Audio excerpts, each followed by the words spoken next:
আমার চাচাতো ভাই একদিন আমাকে 1000 টাকার একটি নোট দেখিয়ে বলল, নেহা, এই 1000 টাকা আমি তোকে দিয়ে দিব যদি তুই আমার সাথে একটি কাজ করস। আমি বললাম, কি কাজ ভাইয়া? ভাইয়া বলল, ওই যে রান্নাঘরটা দেখতেছস, ওইখানে একদিন সন্ধ্যা বেলায় আমাকে একটু সময় দিবে। আমি বললাম, ভাইয়া এইখানে কি কাজ করতে হবে? ভাইয়া আমাকে বলল, কি তা তো এইখানে গেলেই বুঝতে পারবে। তারপর আমি ভাইয়ার কথা মতো একদিন সন্ধ্যায় ভাইয়ার সাথে ওই রান্নাঘরে যাওয়ার পর ভাইয়া আমার সাথে যা করলো তা শুনলে বন্ধুরা তোমাদের মাথা গরম হয়ে যাবে। তাহলে চলুন বন্ধুরা, গল্পটি শুরু করি। তবে গল্পটি শুরু করার পূর্বে তোমাদের নিকট আমার বিশেষ অনুরোধ, তোমরা অবশ্যই আমার চ্যানেলটি সাবস্ক্রাইব করে আমাকে সাপোর্ট করবা, কারণ তোমাদের জন্য অনেক কষ্ট করে আমি ভিডিও তৈরি করি। হ্যালো বন্ধুরা, আমার পূর্ণ নাম ঈশিতা দেওয়ান নেহা, তবে সবাই আমাকে নেহা বলে ডাকে। আমরা দেওয়ান বংশের লোক। আমার বর্তমান বয়স 25 বছর। কিন্তু আমি তোমাদেরকে আজকে যে গল্পটি বলবো সেটি যখন আমার বয়স ছিল 10 থেকে 11 হবে আনুমানিক। আমার ভাইয়ার নাম জুয়েল দেওয়ান। সে আমার আপন ভাই না, সম্পর্কে সে আমার চাচাতো ভাই। বয়সে সে আমার থেকে 4-5 বছরের বড় হবে। জুয়েল ভাই আমাকে খুব ছোটবেলা থেকেই অনেক আদর করত। আমাকে বিস্কিট, চিপস, লজেন্স আরও অন্যান্য জিনিস কিনে দিত। আমিও ভাইয়াকে অনেক ভালোবাসতাম। আমার যখন বয়স 7 থেকে 8 হবে, তখন আমি একটি আম বাগানে আরও অন্যান্য মেয়েদের সাথে দৌড়াদৌড়ি করছিলাম। তখন ভাইয়া আমাকে বলল, নেহা, একটু এদিকে আসো। আমি বললাম, ভাইয়া কেন? ভাইয়া আমাকে বলল, একটু দরকার আছে, একটু তাড়াতাড়ি আসো। ভাইয়ার ডাক শুনে আমি দৌড়ে ভাইয়ার কাছে এলাম। ভাইয়া তখন আমাকে একটি আম গাছ দেখিয়ে বলল, নেহা, ওই যে গাছটাতে দেখা যাচ্ছে অনেক পাকা পাকা আম, তুমি কি ওই গাছের আম খাবে? আসলে ওই গাছের আম দেখে আমার লোভ লেগে যায়। আমি বললাম, ভাইয়া আমি খাবো, তবে পারবো কিভাবে? গাছের ডাল তো একটু উপরে। ভাইয়া বলল, নেহা, আমি হাত বাড়িয়ে লাগ পাচ্ছি না, তবে আম খাওয়ার একটি উপায় আছে। আমি বললাম, ভাইয়া কি উপায়? কিভাবে আমগুলো পারা যায় একটু বলো না। আমি আম খাবো। গাছের মধ্যে পাকনা আম ঝুলে রয়েছে, দেখতে অনেক সুন্দর লাগছে। আমার মনে হয় আমগুলি অনেক মিষ্টি হবে। আসলে আমগুলি দেখেই আমার খুব লোভ লেগে যায়। আমের কালারটাও ছিল অনেক সুন্দর। মনে মনে ভাবলাম, যে করেই হোক আমি এই আমগুলি খাবো। আমি ভাইয়াকে বললাম, ভাইয়া কিভাবে আমগুলো পারা যায়?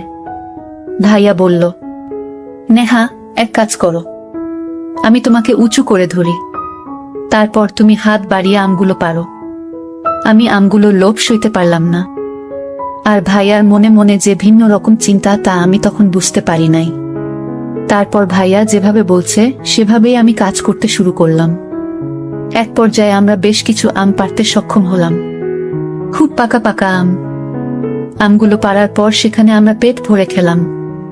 ভাইয়া আমাকে বলল, নেহা, এবার আম খাওয়া হয়েছে, তোমার পেট ভরেছে, তুমি খুব মজা পেয়েছে? আমি বললাম, জি ভাইয়া, আমগুলো সত্যি অনেক টেস্ট। তারপর ভাইয়া বলল, তাহলে চলো এবার বাড়ি চলে যাই। তারপর ভাইয়া আর আমি বাড়ি চলে আসলাম। এইভাবে ভাইয়ার সাথে আমার নিত্য নতুন মজার মজার ঘটনা ঘটত। ভাইয়া খুব ভালো ভালো জিনিস আমাকে এনে দিত। এজন্যই ভাইয়াকে আমার অনেক ভালো লাগত। ভাইয়ার সকল কথাই আমি মানার চেষ্টা করতাম। সবসময় অপেক্ষায় থাকতাম ভাইয়া কখন বাহির থেকে আসে, কারণ আমি জানি ভাইয়া বাহির থেকে আসলে অবশ্যই আমার জন্য কিছু না কিছু নিয়ে আসবে। আমার চাচাতো ভাই জুয়েলের গঞ্জে একটি মুদির দোকান ছিল। সে মূলত একজন মুদির ব্যবসায়ী ছিল। তার দোকানে নতুন নতুন কোনো প্রোডাক্ট আসলেই সে আমাকে গিফট দিত।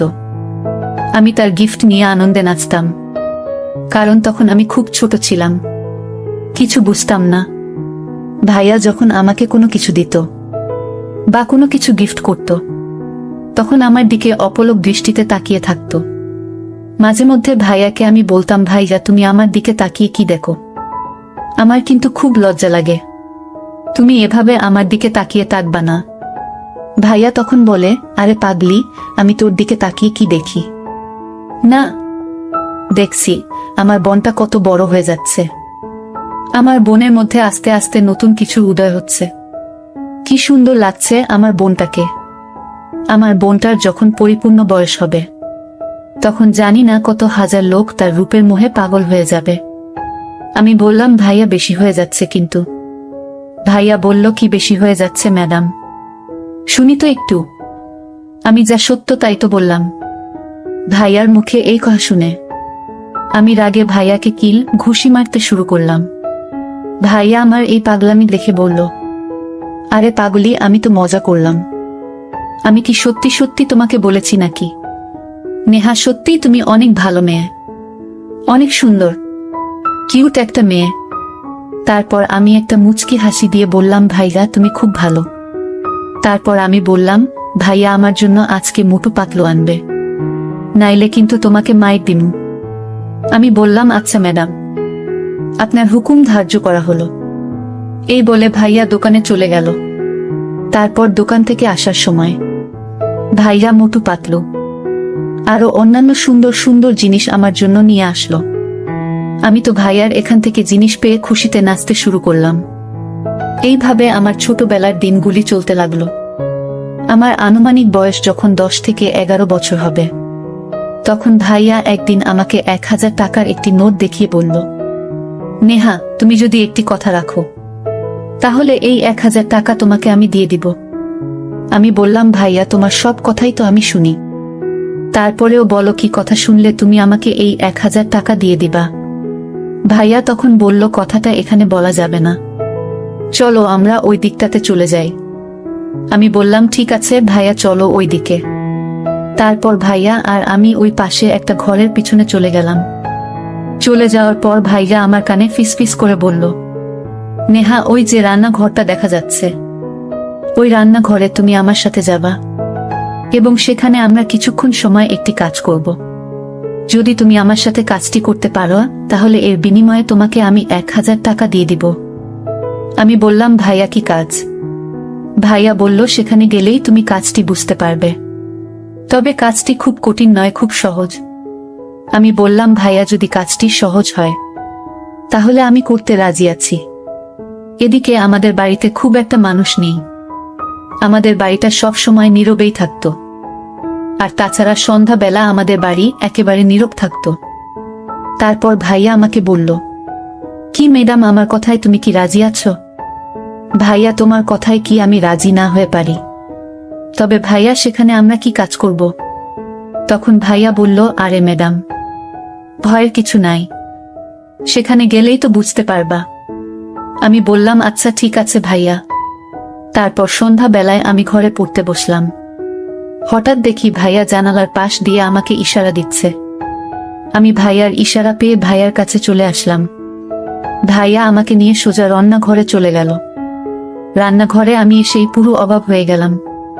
আমি সেখানে এসে দেখি রান্নাঘরের ভিতরে চতুর্দিকে ফুল দিয়ে সাজানো, আর মাঝখানে একটা চৌকি ছিল। এই চৌকিতে অনেকগুলো ফল কেটে সুন্দর করে সাজিয়ে রেখেছে। আমি বললাম, ভাইয়া, এসব দিয়ে তুমি রান্নাঘরে কি করবা? আর আমি বা এখানে কি করব?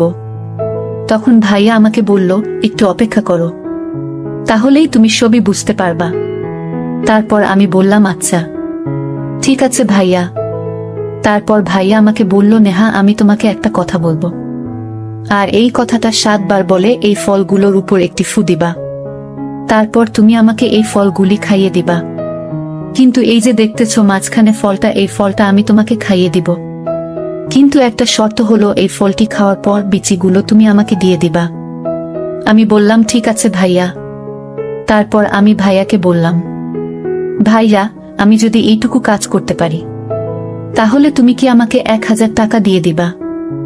ভাইয়া মুচকি হেসে বলল, হ্যাঁ ম্যাডাম, তুমি যদি এই কাজটুকু করতে পারো, তাহলে তোমাকে আমি 1000 টাকার নোট দিয়ে দিব। আমি ভাইয়ার কথায় খুব খুশি হয়ে গেলাম। এটা তো আমার জন্য কোনো ব্যাপার না, কিন্তু আমি বুঝতে পারছিলাম না যে এই কাজটাই আমার জীবনের সবচেয়ে বড় ভুল কাজ হতে যাচ্ছে। তারপর আমি ভাইয়ার কথা মতো আমাকে উনি একটি বাক্য শিখিয়ে দিলেন। সম্ভবত এটা কোনো ভিন্ন ধর্মী বাক্য হবে মনে হয়। এই বাক্যটা 7 বার পরে ফলগুলোতে ফু দিলাম। 7 বার ফু দেওয়ার পর ভাইয়াকে আমি ফ্ল্যাটের চারপাশের সবগুলো ফল খাইয়ে দিলাম, কিন্তু ফ্ল্যাটের মাঝখানের ফলটা রেখে দিলাম। মাঝখানের ফলটা ভাইয়া আমাকে খাইয়ে দিল। তখন আমার বয়স খুব কম। কি হচ্ছে আমার সাথে কিচ্ছু আমি বুঝতে পারছি না, শুধু ভাইয়ার কথা বোকার মতো পালন করে যাচ্ছি। তারপর ভাইয়ার সমস্ত কথা আমি মানতে শুরু করলাম। ভাই আমাকে বলল, নেহা এই ফলটি ভালো করে তুমি খাবে, কিন্তু এর বিচিগুলো এই প্লেটে রাখবে। বিচিগুলো এই প্লেটটাতে রাখার পর পরেই তোমার কাজ শেষ। আমি বললাম, ভাইয়া এটা তো খুব সহজ কাজ, আর এটা আমি খুব সহজেই করতে পারবো, আর এটার জন্য তোমাকে এত কিছু করার প্রয়োজন কি? তখন ভাইয়া একটা মুচকি হাসি দিয়ে বলল, নেহা আগে কাজ শেষ হোক, তারপর তোমাকে বলছি। আমি বললাম, আচ্ছা ঠিক আছে ভাইয়া। আমি ফলগুলো খাওয়ার পর এর বিচিগুলো একটা প্লেটে রাখলাম। তারপর ভাইয়া আমাকে কি যেন বলে আমার দিকে লক্ষ্য করে একটি লম্বা ফু দিল। ফু দিয়ে আমাকে বলল, নেহা এবার তুমি যাও, তোমার কাজ শেষ। 1000 টাকা তিনি আমার হাতে ধরিয়ে দিয়ে বলল, এই নাও তোমার কাজের বিনিময়, এবার তুমি চলে যাও, কাল কথা হবে, এখন অনেক দেরি হয়ে যাচ্ছে। নেহা লক্ষ্মী মেয়ের মতো এবার বাসায় চলে যাও। আমি ভাইয়ার কথায় বাসায় চলে আসলাম। এসে আমি খাওয়া দাওয়া করে ঘুমিয়ে পড়লাম। কিন্তু সকালে ঘুম থেকে উঠতেই আমার মধ্যে এক আমূল পরিবর্তন লক্ষ্য করা গেল। যেদিকেই তাকাই আমি শুধু ভাইয়াকে দেখতে পাই। মনে হচ্ছে ভাইয়া আমাকে ডাকছে। মনে মনে আমি ভাবলাম, আমার কি হয়ে গেল, কেন এমন হলো? তবে কি ভাইয়া আমার সাথে পেরানর্মাল জাতীয় কিছু করে ফেলেছে? আমার কাছে কেন জানি মনে হলো আজকেও আমি সন্ধ্যার সময় রান্নাঘরে যেতে হবে। রান্নাঘর যেন আমাকে টানছে।